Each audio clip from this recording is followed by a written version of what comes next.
Jazz clubs around the world are sitting empty, but jazz musicians will always have great music and stories to share.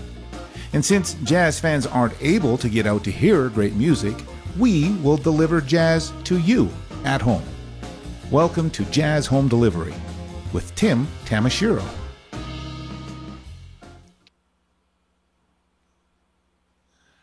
Hello, I'm Tim Tamashiro. This is Jazz Home Delivery on a Wednesday night. Boy, am I warm because there's sun literally like flowing into this room like a tsunami. But that's okay because jazz makes you cooler. I'm feeling a little bit cooler. And I especially feel cool because we're here as part of the TD Jazz YYC International Jazz Days. This is a virtual jazz festival taking place over 28 days featuring 56 artists, and I couldn't be happier to be here and presenting to you two very handsome gentlemen. Keith O'Rourke, a baritone saxophone player, amongst other saxophones I might add, and he's also an arranger and one of the creative forces behind Baritone Madness, and his good friend Pat Beliveau, Barry saxophone player, man about town.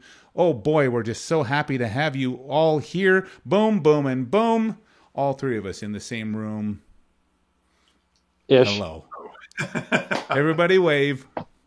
Pat was saying that he might want to make it look like he was frozen on the screen. Yeah, just like a Zoom call or something like that. It's nice to see you both. I see. Keith, I see you have some saxophones hidden in the background there. Well, not really hidden, but many saxophones. Yeah, you can see it's over the shoulder. Yes, indeed. That's nice to see. Pat, is that your music room as well? it is. Oh, I got one too. And he pulls up the. It's my tenor. That's a rose gold one, though, isn't it? It's Yamaha calls it vintage bronze. So vintage bronze. That's the marketing department calls it vintage bronze. Yeah, yes. It's Apple that calls it rose gold, right? There you go. Sure.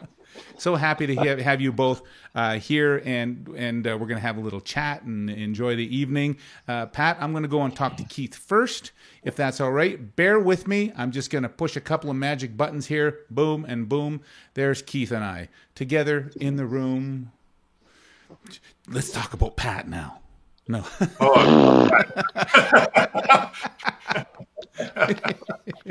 So nice to have you here, Keith.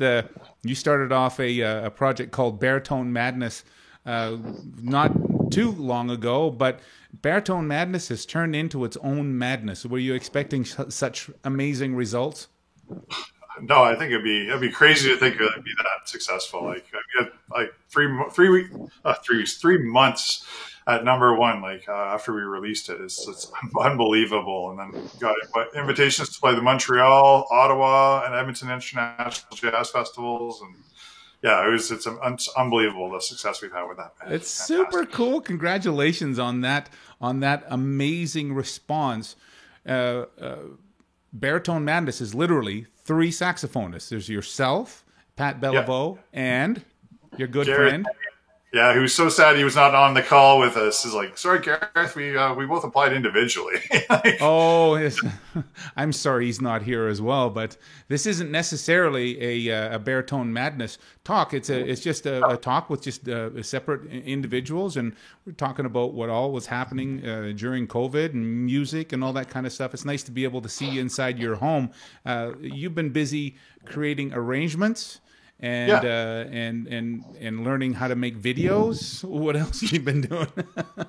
Yeah, arrangements, videos, just chilling out. I've learned how to make sourdough bread too, actually. Wow.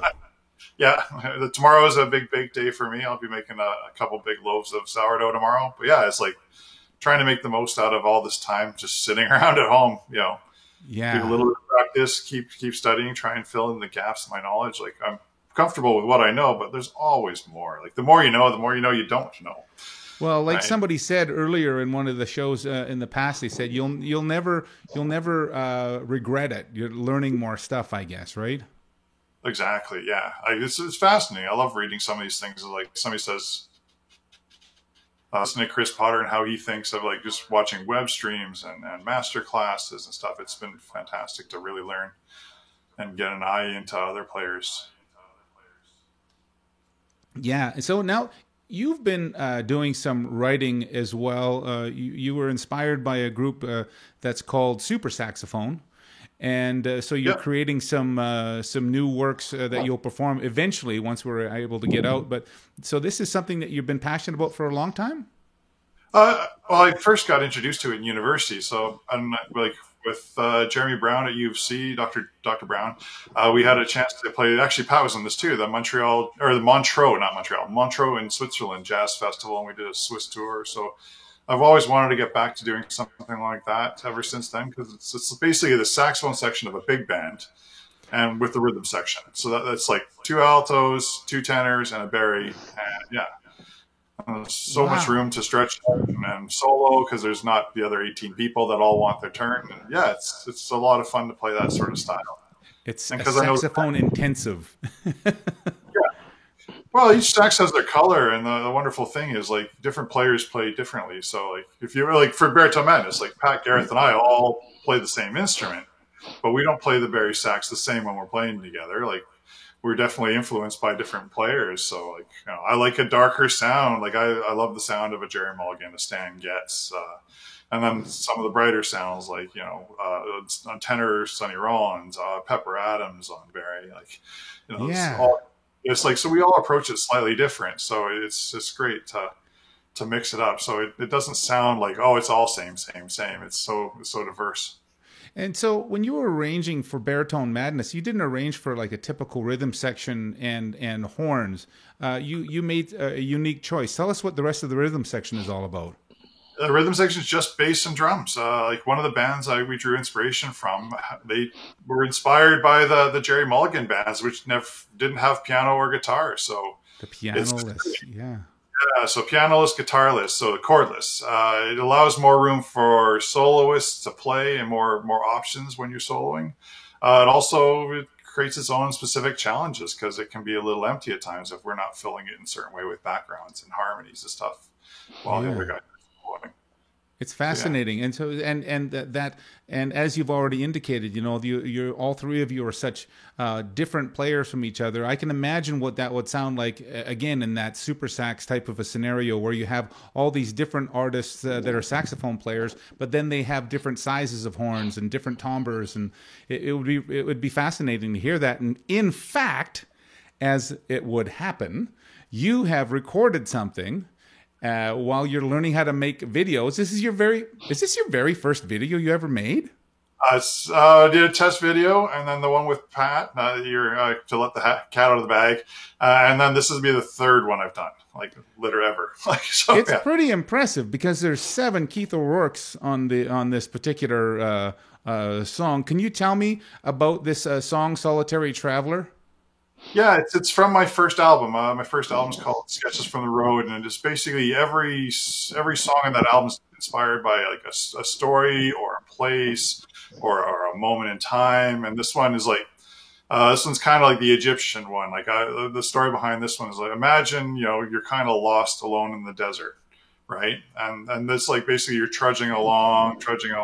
That's in this version, the bari sax, that bass line, boom, boom, that sort of thing. And then you see an oasis, and it's a mirage. And then it comes around, like, so this is a very short version of that, but on the CD, it's a little bit longer. So yeah, you kind of like optimism and then back to despair, optimism, despair. It's a little bit of a cycle. I think it's one of the songs best on that album. Your description has me looking at the song and with an entire different set of eyes. I'm really excited to play this for everybody. Ladies and gentlemen, I'm going to just jump right into this. Our friend Keith O'Rourke is appearing here on the TD Jazz YYC International Jazz Days Virtual Festival. Here's 7 of them with this song called "Solitary Traveler."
There he is, ladies and gentlemen.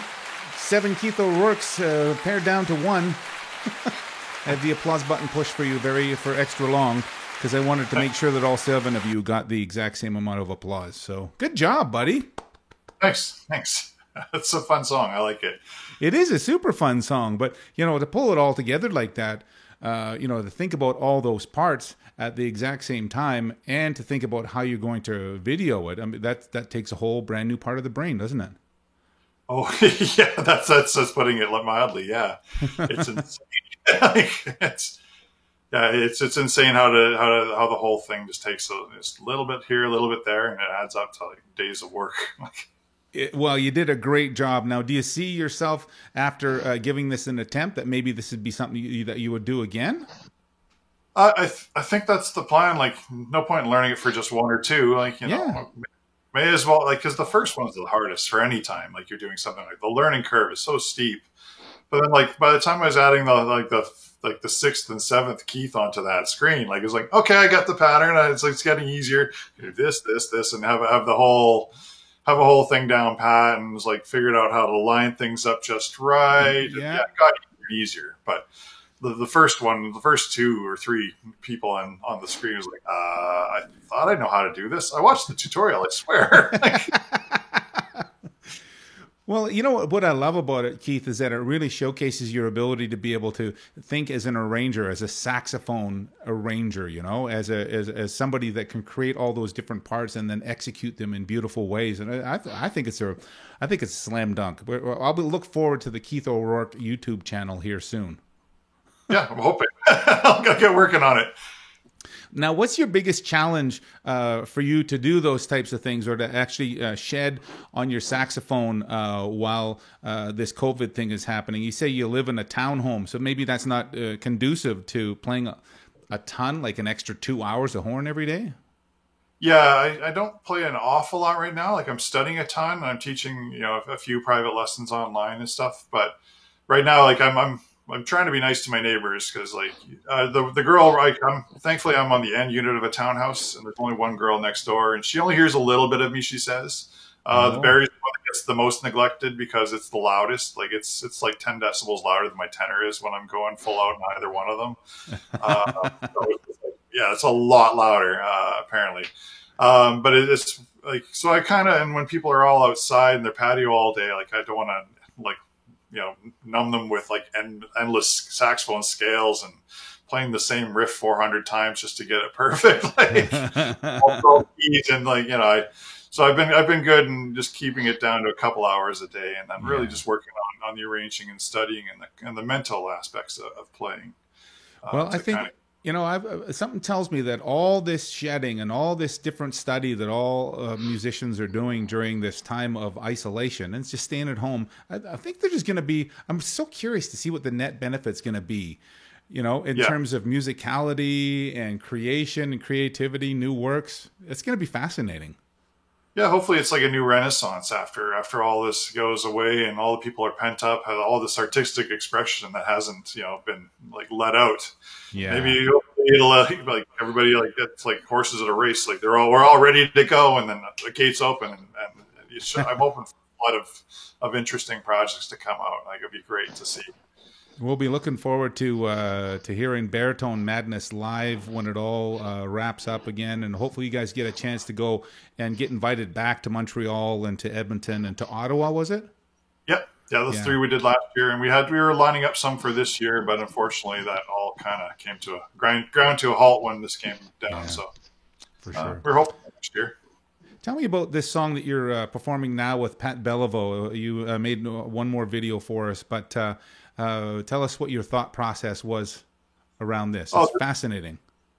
This is one, it's just figured it'd be nice to do a little duo with Pat. And since we're on together, it's like, well, let's play the Barry together. We do this all the time. It's just minus the bass, minus the drum, minus Garrett. So it's like, now it's just 2 of us. Like, it was actually the harder track to record because, like, I'm playing all the time. Like, man.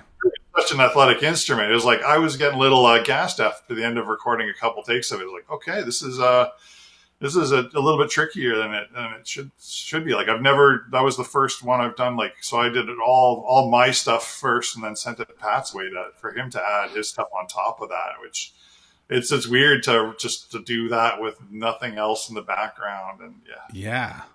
Well, I was wondering, like when I was watching the video, just in prepping for this, I was kind of going, you need a lot of air to be able to blow through that horn, let alone for that entire song, because you don't stop.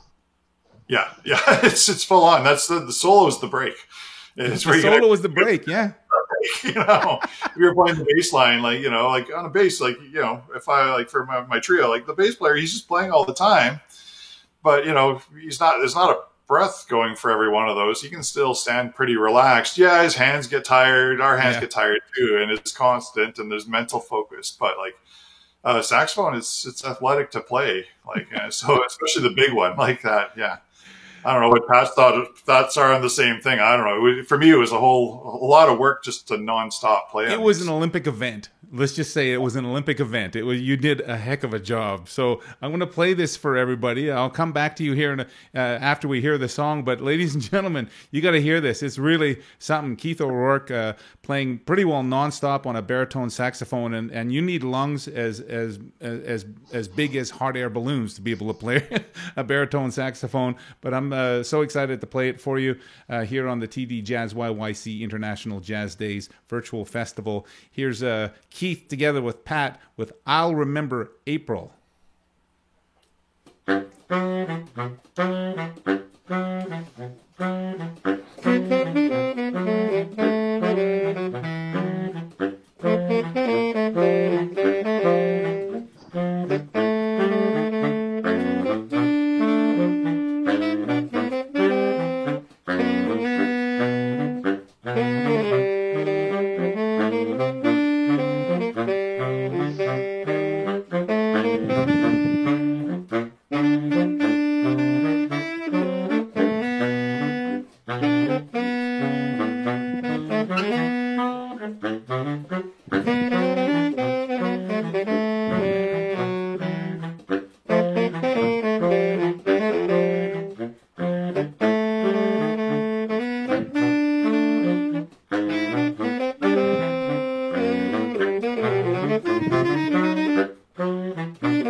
Yay! Good job, Keith.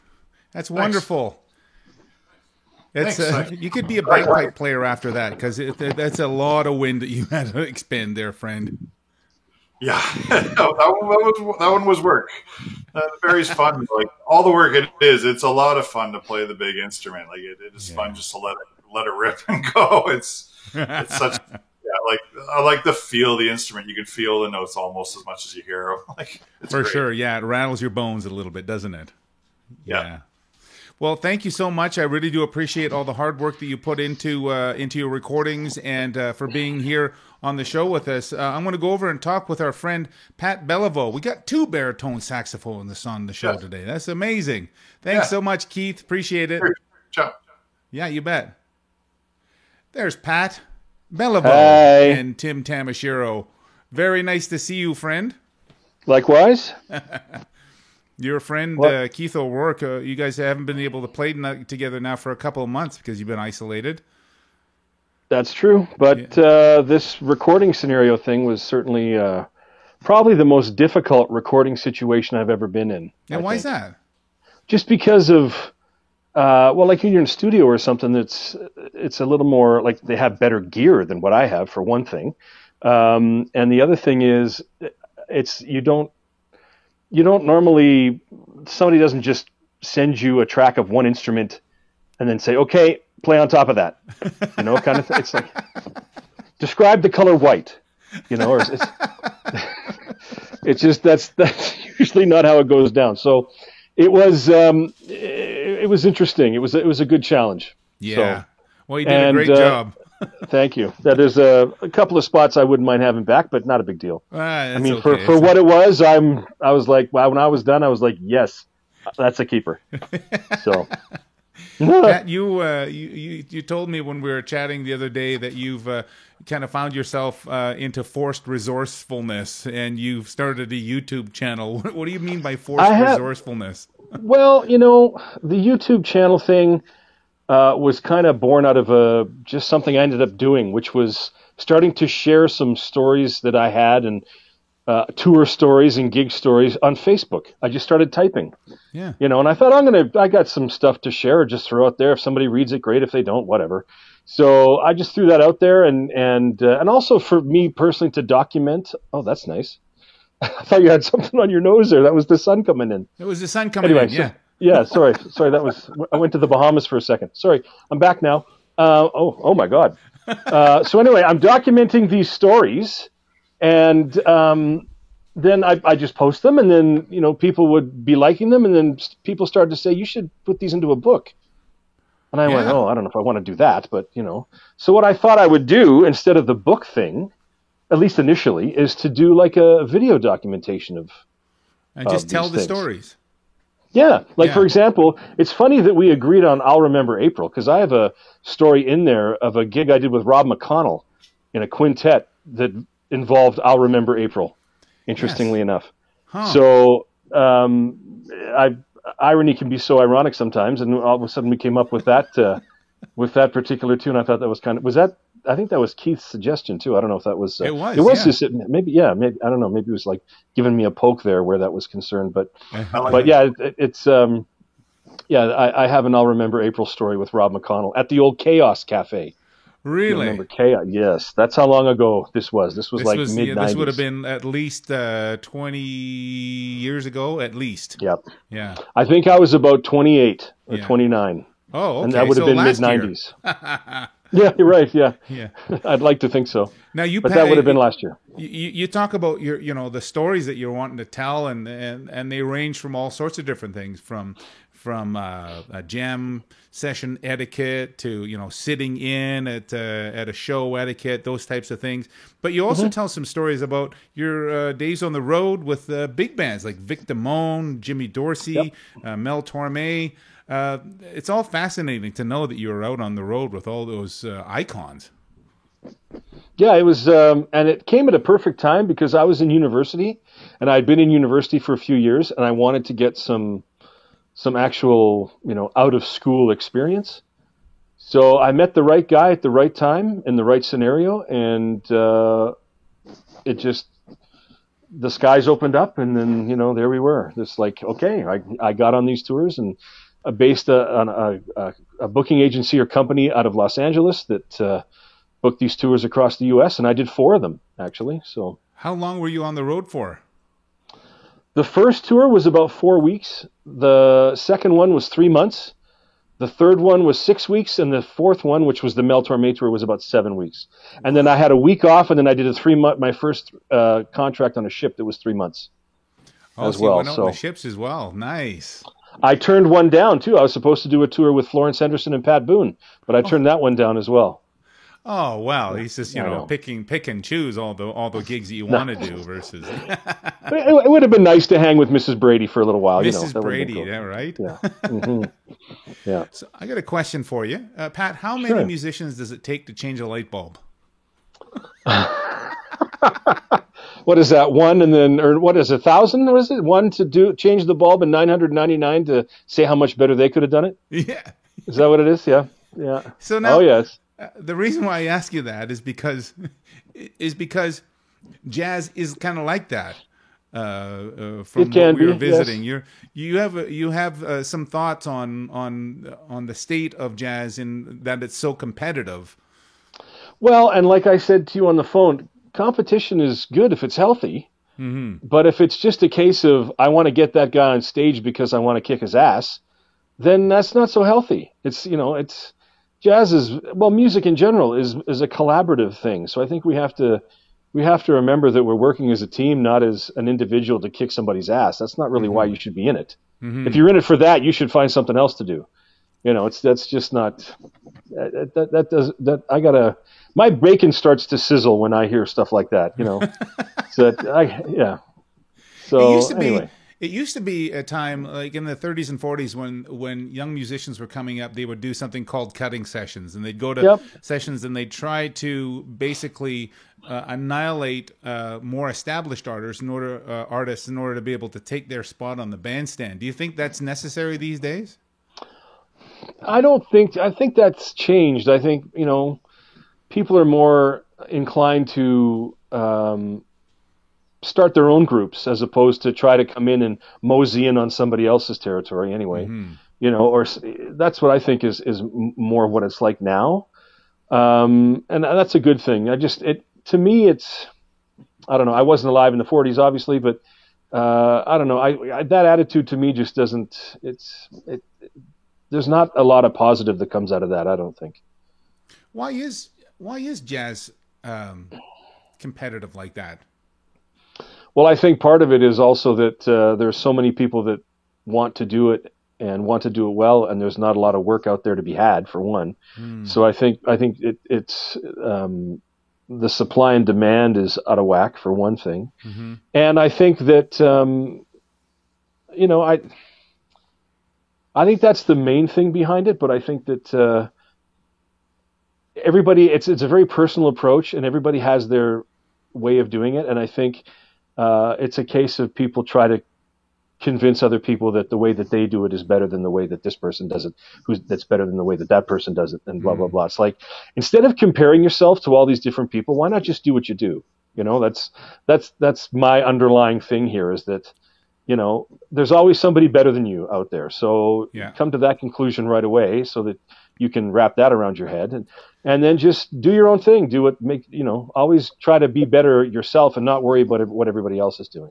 You do you, and let the other people worry about let them do them. Yeah. Yeah. Mm-hmm. Because everybody's different anyway, and that's what we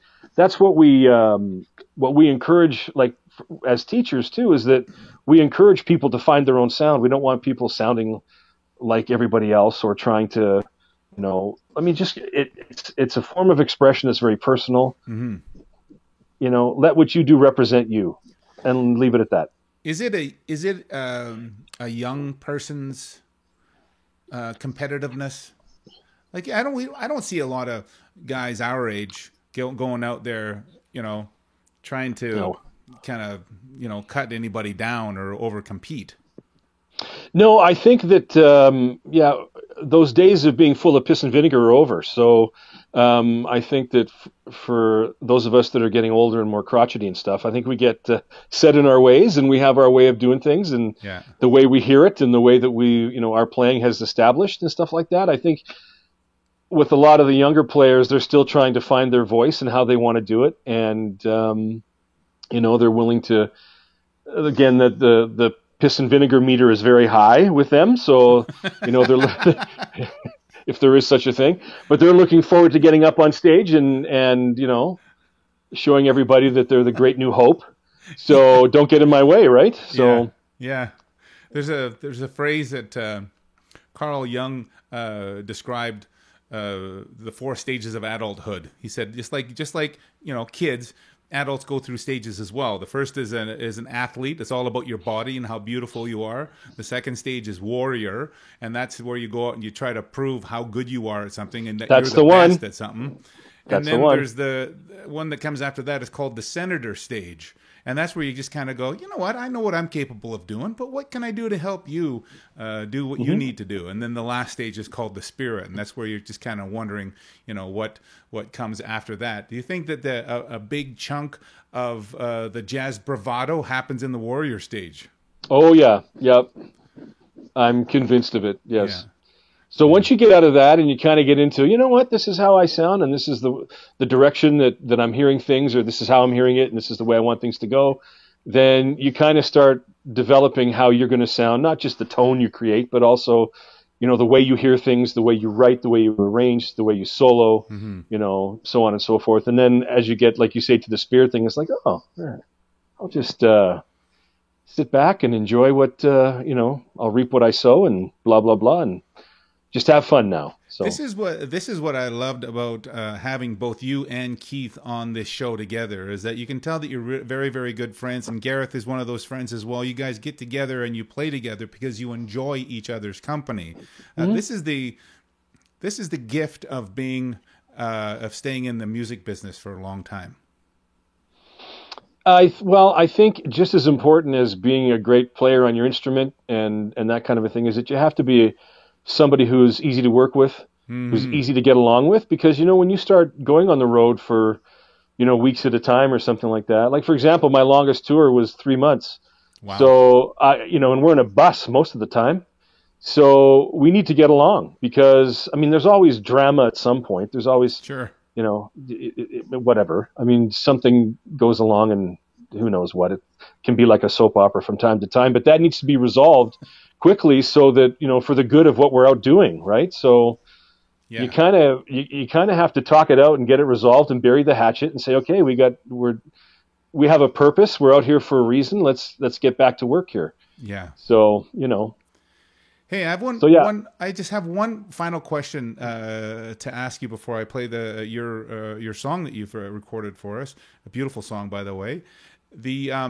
You have some advice on one of your YouTube channel, or one of your YouTube videos rather, where it was advice about how to be a part of a jam session. It's etiquette, so to speak. Well, I think it's a condensed version of that. It's approaching it from the standpoint of being a participant. And I learned this. The advice I give is through something that was done for me and how I learned it. Mm-hmm. And when I was in high school, late high school, early university, I started playing in my first pro big band in 1984. I was 17. Yeah. And there was a trumpet player that used to lives on Vancouver Island now, named Greg Bush, and I played in his big band. Yeah. So Greg drafted me into his pro band, and I was 17. I'm in grade 11, so I'm crapping my drawers, as you can well imagine, because everybody around me is like sounds like something, and I know my high school stage band. That's about it. Yeah. Which was fine, but so I open up an arrangement of his of "There Will Never Be Another You." And there's a 96 bar Barry sax solo because I'm playing Barry sax in his band. So I didn't know what to do. Bars? So 90, because his arrangement was based off a Jerry Mulligan, Chet Baker record. So that's why there was a big Barry solo. So I died 1,000 deaths right there. And I said, I can't do this. I don't know what this shit means. Like, help me out here. So he said, well, okay, I'm going to pass off the solo, but you're going to do it. I said, okay, but I need your help. So, So he gave me a whole bunch of resources, and I worked on it. And fast forwarding, I don't know, 6 or 8 months, he's playing in a quartet down. Do you remember Marty's on 17th and 4th? Before my time here, yeah. Okay, 17th Avenue, 4th Street, Southwest, just east. And on the north side of 17th was a little hole in the wall called Marty's. Okay. It could seat maybe 40 or 50 people, but it was like one of the main jazz places in Jazz Hangs. Nice. So he's playing a quartet there. He says, come down, bring your horn. I said, okay. So I brought my Barry down. I knew 2 things well. I knew a B-flat blues, and I knew 2 or 3 heads of that. Yeah. And I knew There Will Never Be Another You. So I come in, and they play a tune, and then he invites me up to the stage, and he says, we're going to invite Pat Beliveau up here, upcoming Barry sax player, and here he is. And so I came up, and so, Greg's playing along because he knows I know just about Jack by heart, right? So so he says to me, what do you want to do first? And I said, well, how about we just start with a B-flat blues and warm up? And we chose a head, one of the ones that I knew. So we played it, and it went great. It was great to play with him and stuff. And after we finished, he said, well, since you're up here, why don't you do one more? He said, and I said, okay, great. And he said, well, what do you want to do? And I was like, I don't know. God, so many to choose from. How about There Will Never Be Another You in E flat? He said, what a great choice. Okay, guys, Another You in E flat. 1, 2, 1, 2. Played it through. I knew it because I'd been working on it. It went great. I thought I sounded pretty good on it. It was a great experience. Next thing I do, I put my horn away and I sit down and listen to them. Because I'm not going to put myself in a position to start playing stuff I don't know. Yeah. Right? Because that's where the shit starts to unravel. Yeah. Right? Yeah. So that's how, and he and I had a big talk about this. This is how you approach going to a jam session. Yeah. And then you go there knowing 2 things, you play the shit out of those 2 things. Yeah. Then you go away and you come back next week with 2 more, so you got 4 to choose from. Or more, and then you come back, you got some more to choose from, and you got more to choose from, and you're building up your repertoire. And you're playing stuff that you know, and you put your best foot forward every time. Amen. Because I've been at so many jams and stuff where, especially students, because they'll come up and they'll say, oh, you have a fake book, that's fine. It's like, that doesn't necessarily matter. If you don't know, if you can't navigate through those changes, it doesn't matter if there's a fake book or not. I might as well take it away. It's going to be the same effect.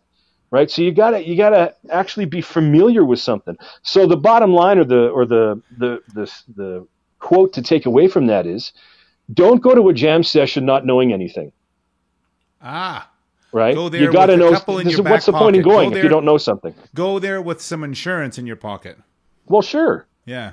And know when it's time. Know when to hold them and know when to fold them. Know when to walk away and know when to run. Thank you, Kenny. Right, so know when to sit down. Don't overstay your welcome, for one thing, and the next thing is, don't start trying to play things that you're unfamiliar with, because chances are it's not going to work out in your favor. Yeah, Sensei, thank you for the sage advice. That is absolutely beautiful. One should not make an ass of oneself. Amen. Sage words from Pat Beliveau, ladies and gentlemen. Thank you so much for that. Bump. You've recorded a little song for us. I'd like to play it right now. Why did you choose All the Things You Are? Well, and as I say, I put a little blurb at the beginning. I wanted to choose a song that probably most people in a jazz audience would know. Yeah. And for musicians, it's one of those standards, right? The standard of standards. That it's very common, and it's one that everybody should know. And I like the progression. The melody is definitely boring if you don't do anything with it, but that's another reason why I use it as a teaching tool as well, because and also, that I use that with my university students and stuff. But I like the song, and it's and I woodshedded the crap out of it many years ago. There you go. You came prepared. Good for you. Yes, I can go to a jam and play it. Yes, look at that. Ladies and gentlemen, Pat Beliveau is performing here on the TD Jazz YYC International Jazz Days Virtual Festival. Here's the song that he chose because he already woodshedded the shit out of it. Exactly. Thank you very much. Thank you.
Hooray for Pat Beliveau.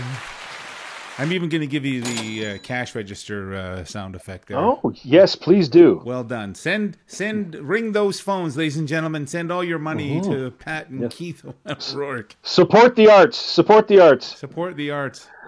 You guys, I can tell that you guys are missing each other, and I hope that this thing kind of wraps up soon, so that we, all three of you and Gareth and Pat, can all be in the same room like we are right here, Keith. Thank you so much for being a part of the show today. You guys both did a wonderful job, and I appreciate your talent very much. Thanks. Thank you, sir.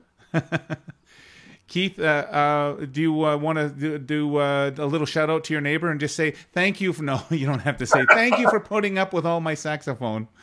Yeah, well, yes, thank you. I'm very appreciative. She's very kind. We'll see if we can send over a roll of fiberglass for you to wrap yourself in when you're playing the saxophone. I was actually working on budgeting to build a soundproof room before this all happened. Yeah, I guess so. Yeah, but sadly, my budget's needed elsewhere for a little bit. But yeah, for the time being, I totally understand. Pat, thanks again for being such a charmer, and we'll look forward to seeing you guys in person sometime real soon. I got some people that I'd like to go say thanks to. Would you like to wave goodbye to everybody as we go to the sponsors? Keith O'Rourke, Pat Beliveau, ladies and gentlemen. I'm Tim Tamashiro. Thanks to everybody for watching. Here's our sponsors. Jazz YYC would like to thank the following sponsors for their generous support that has helped bring this virtual jazz festival to you. TD, Jazz Home Delivery, the City of Calgary, Alberta Foundation for the Arts, the Government of Canada, Calgary Arts Development, Inglewood BIA, CKUA Radio, Calgary Public Library, CADME, the Coalition for Music Education, Music Monday, Studio Bell, home of the National Music Center, Decidedly Jazz Danceworks, and the Music Mile. Thank you. If you've enjoyed this broadcast, please subscribe to this page, and if you want to receive more information about this or any of Jazz YYC's other upcoming programming, please visit jazzyyc.com and become a member.